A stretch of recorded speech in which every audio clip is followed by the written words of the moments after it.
Hello, my name is Nataki Osborne Jelks. I'm an assistant professor in the Environmental and Health Sciences program at Spelman College, and the title of my presentation on today is Leveraging Community Agency Collaborations for Enhanced Water Quality and Aquatic Biodiversity Research in an Urban Stream Ecosystem. Here's a brief presentation outline for what I'll talk about today. I'll introduce you to my study site, the Proctor Creek Watershed in Northwest Atlanta, Georgia, talk about a community-engaged collaborative partnership in the watershed, briefly touch upon our field research methods, findings, show you a brief day in the life of our watershed researchers, quickly discuss lessons learned, and then provide a thank you and acknowledgements. Proctor Creek is an urban stream located in Atlanta, Georgia, that is impacted by combined sewer overflows, sanitary sewer overflows, and a number of different sources of non-point source pollution, namely plastics, but also other types of illegal dumping, erosion, and sedimentation. The creek itself, in terms of its main channel, is approximately 9 miles long. It starts in downtown Atlanta and then flows northwest until it reaches the Chattahoochee River. The watershed covers approximately 16 square miles, includes over 38 neighborhoods, and Proctor Creek is the only major tributary to the Chattahoochee River that is located solely in the city of Atlanta. It's located in the heart of West Atlanta, known for being part of the headquarters of the Civil Rights Movement, also known for the adult home of the Reverend Dr. Martin Luther King Jr., and it's home to the Atlanta University Center, which is where Spelman College, Morehouse College, Clark Atlanta University, Morris Brown College, and the Interdenominational Theological Center, as well as the Morehouse School of Medicine, are located. As a resource, Proctor Creek used to be a source of pride for West Atlanta communities, a place where children played, where people swam, where people fished, and where people were actually baptized. Today, the creek is one of Atlanta's most impaired creeks, and it's impacted by a number of pollution sources, including the ones that I just mentioned. It does not meet its state-mandated water quality requirements, including that of E. coli. The creek should be designated as a stream that can be used for fishing, but currently does not meet its designated use. Part of the watershed was also identified as the number 4 hotspot in a list of the top 5 environmental justice hotspots in a report released in 2012 called The Patterns of Pollution, a report on demographics and pollution in metropolitan Atlanta. In a 14-county region, sites were identified if they had multiple pollution sources and also at the same time had or were designated by social vulnerabilities because the communities were low income, perhaps communities of color, and or maybe even language isolated communities. In 2013, the Proctor Creek Watershed was named as a part of the U.S. Environmental Protection Agency's Urban Waters Federal Partnership Sites.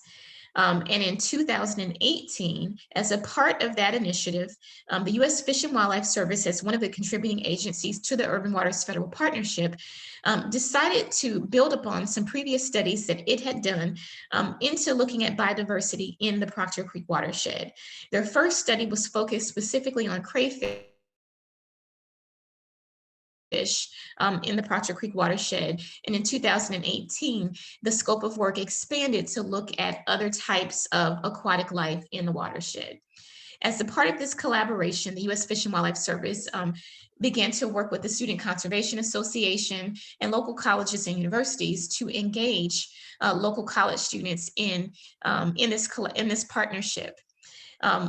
As the U.S. Fish and Wildlife Service presented the plans for this project to community members, community members, as well as members of the West Atlantic Watershed Alliance, approached the Fish and Wildlife Service about also including community residents in the work. And it was not a hard sell for the U.S. Fish and Wildlife professionals, namely Tamara Johnson, who was the project lead. And she instantly wanted to find out ways that we could really involve community residents in this work so that they could contribute their community expertise as well as be a part of the research team. Included in the research team were biologists from the U.S. Fish and Wildlife Service, interns that were placed with the partnership through the Student Conservation Association. These interns came from the University of Georgia, as well as there was one intern that was a recent graduate of Tennessee State University. Tennessee State is not mentioned here on the slide, but I do want to acknowledge that one of our interns was a recent graduate of that historically Black college and university. We also had members of the Proctor Creek Stewardship Council who were longtime members or residents of the Proctor Creek Watershed. Two of those members of the Proctor Creek Watershed were students from the Atlanta Public School System, the Frederick Douglass High School in particular, members of the West Atlanta Watershed Alliance, as well as volunteers from Agnes Scott College, Spelman College, and Georgia Tech. So as this team began to work together to try to uncover what aquatic life was in the Proctor Creek watershed, they began by listening to some of the history of the watershed from community residents who had some historical knowledge about the types of wildlife that had previously been in and around the creek. One of the community members talked very vividly about her experience learning about wildlife by just sitting on the creek banks and observing the wildlife and doing her own research to learn the type of wildlife that was in the creek. And so when that community knowledge was shared, it really gave sort of a guidepost for the team to think about what might currently be in the creek. We engaged in a lot of visual stream surveys, water quality monitoring, in which we used probes to try to determine things like pH, conductivity, dissolved oxygen. We also assessed the levels of bacteria, in the water, in the creek, namely E. coli bacteria. We looked for, and I call out crayfish surveys because this really built on the previous work that the Fish and Wildlife Service had done in the prior 2 years to understand the types of crayfish that were in the creek. And they were initially comparing what was found in Proctor Creek to a stream in North Georgia, one that wasn't as urbanized as Proctor Creek is. And then we also looked for other types of aquatic wildlife in the stream, from salamanders to frogs to different fish species. This is just an example of the visual stream assessment that was conducted on different stream segments. So we were looking for things like land use patterns in the immediate riparian zone. We looked at the condition of the channels, as well as any signs of alteration of the hydrology of the streams. And there were a number of other parts of the visual assessment that were conducted as well, but here are just a few examples that I wanted to share. And every member of the team contributed to this process.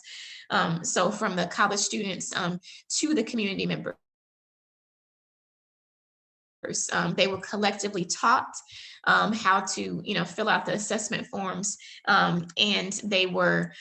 We also were able to rely on the expertise of the wildlife biologists from the Fish and Wildlife Service. In terms of, getting into the creek and, folks kind of digging their hands, into the stream, we used a number of tools from, nets to bare hands, to funnel traps and kick stains, to try to, pull in that aquatic life. And then we went through a process of using field guides to begin to identify what was found. In addition to, identifying what was found, we documented everything that was found in the stream. In some cases, we may have measured, the length and width, of the species that we found.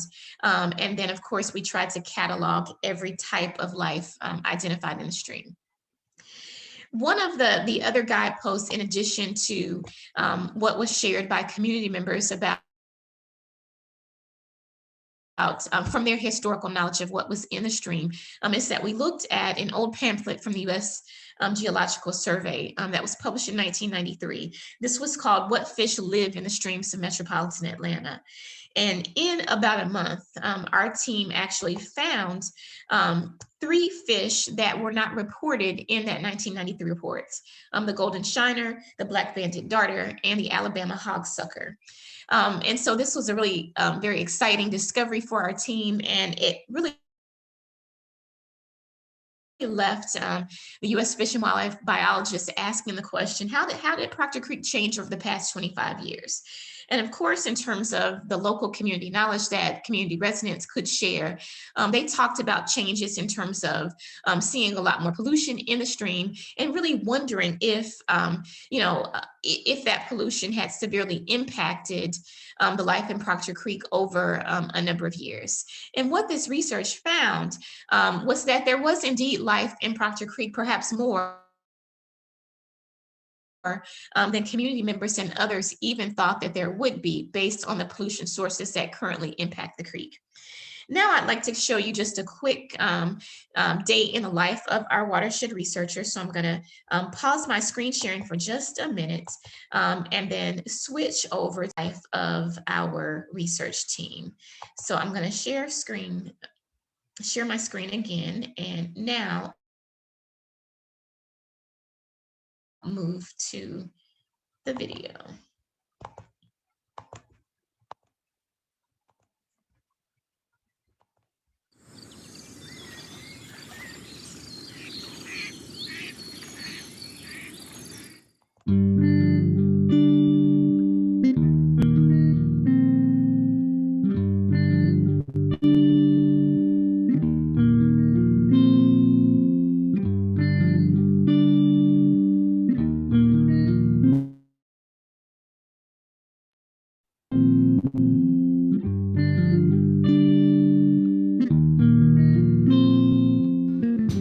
Well, as a child, I remember growing up around the creek, playing in the creek, sitting around the tributary, probably just observing the atmosphere, and got involved with it by just being a part of it, eating out the creek. And a lot of I learned about the environment was from sitting around our creek in our community. So, but when I kind of called myself getting grown and moved away, but I came back. And when I came back, it was a tremendous change in the community. The Proctor Creek had got toxic. It wasn't a good environment to sit around it anymore because the whole habitat of the creek had changed. And it had a lot of debris, trash in the creek. And I wanted to know myself what happened to it, but by me moving back, I got involved with the neighborhood association and got more involved with trying to find out a way to clean the community back up. But yes, the devastation of it shocked me to know that I lived in a community so beautiful and had so much purity in it, and come back to the community and see how it had changed tremendously. We are out now scouting around and trying to see how much Proctor Creek has changed, looking for the environment of what type of species of fish are still around. And I am finding out as we go up and down the stream that it has life still in it, but it's in certain spots. And I want to be a part of that cleanup to change the environment back to a better place to live again.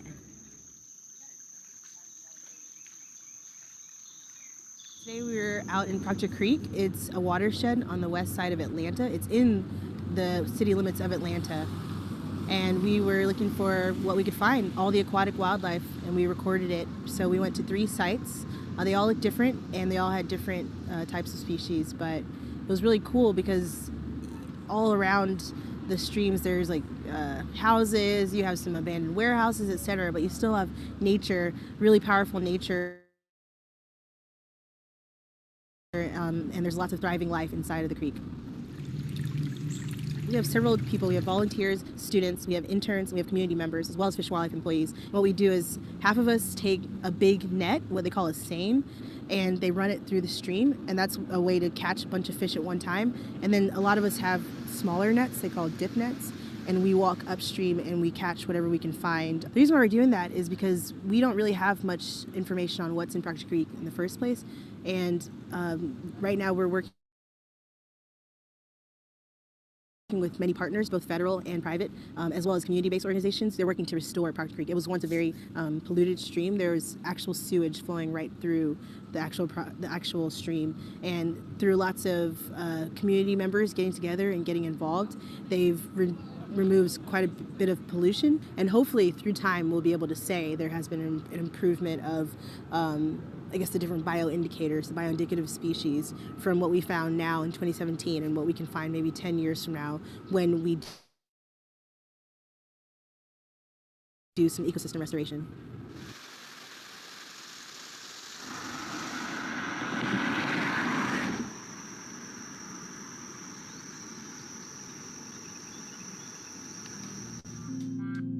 Have no regrets. Paint the sky your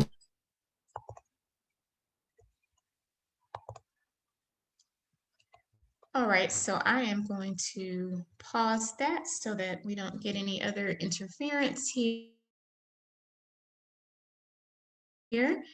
And I just have a couple of more slides that I'd like to share with you. And now it's not advancing. Bear with me 1 second here, and I'll try that again.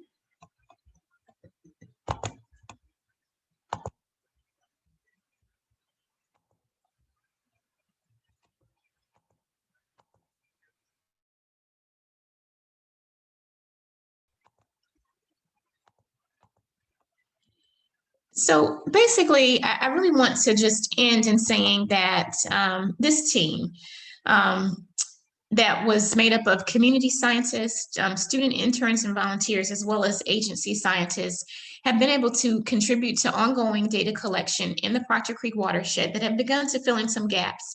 Not only about the status of water quality and aquatic life in the creek, but it was really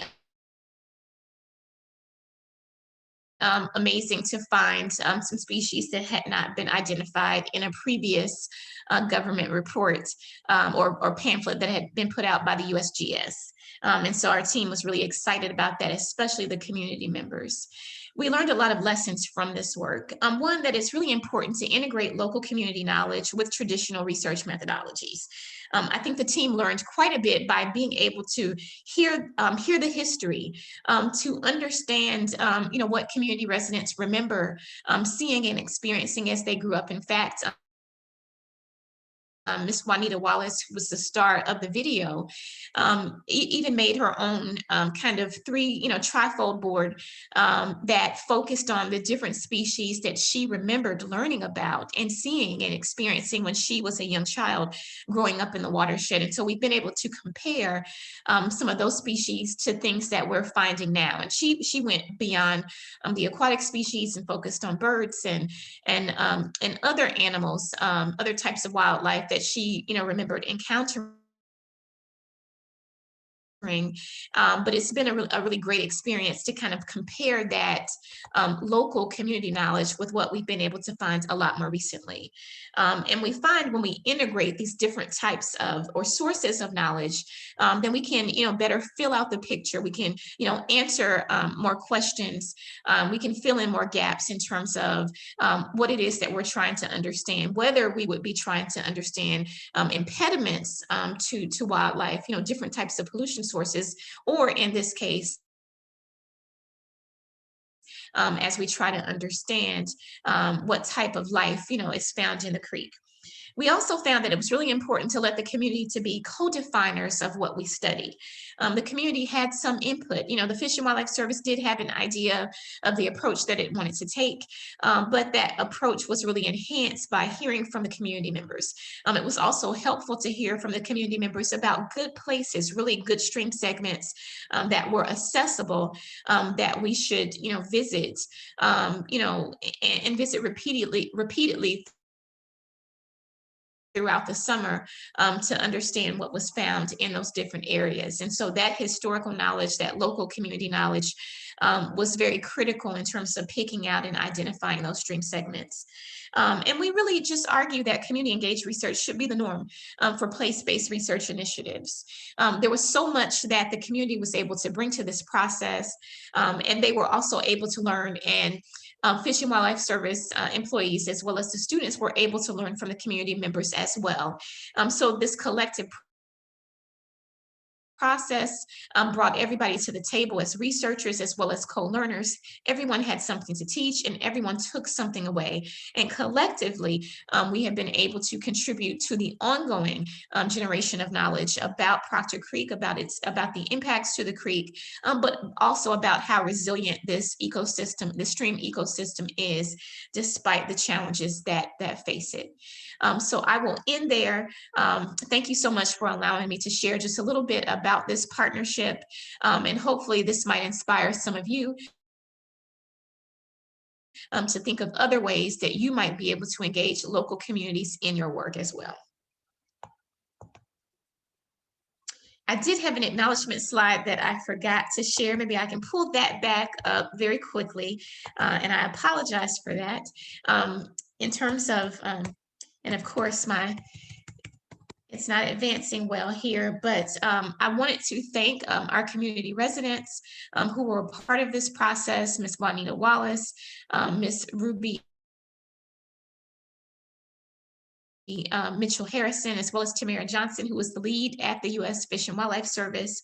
I'd also like to thank members of the Proctor Creek Stewardship Council, the West Atlanta Watershed Alliance, as well as the EPA and the Urban Waters Federal Partnership Team. Thank you so much.